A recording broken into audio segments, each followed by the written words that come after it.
Hi, Andrew here. I just want to show you something. So I've got these pieces.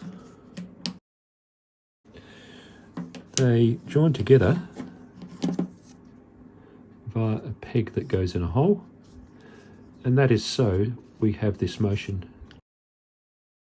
In particular, they're set up so that this pivot gives us that curve and that curve, so that's the hole. On the other side, there's the peg, and at the same distance, that curve and that curve. So when we put peg and hole together, everything matches up nicely. And so we can join these together. Now there are two special ones. This one doesn't have a peg, so it goes on the back end here. And this one doesn't have the hole, doesn't have the ring like this one. So that one goes on the other end. And as you might expect, these were made to pivot nicely, so I can join these together beautifully like that. And I can also straighten these out to be in their rectangular configuration, or pivot them around to join back the other way. It's also quite nice to look to see how it works from the back end.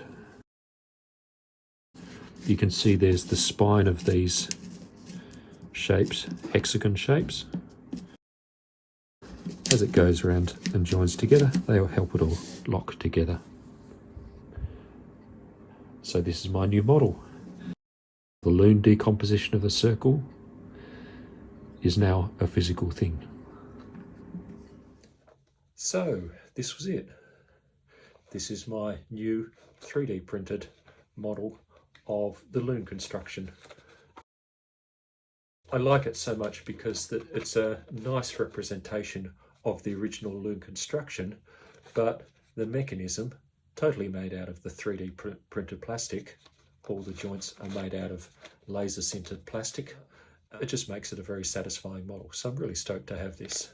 Of course, I've got to thank my colleague Jason Nolan. He's in the University of Newcastle College of Science, Engineering and Environment workshop, where they have loads of lovely prototyping machines and manufacturing and those sorts of things, including the 3D printers, where I can send him the spec and he thinks about it for a while and sends me back a lovely model, which I'm very grateful for. So thanks to Jason for this. And of course, thanks to you guys for coming along and having a look at it.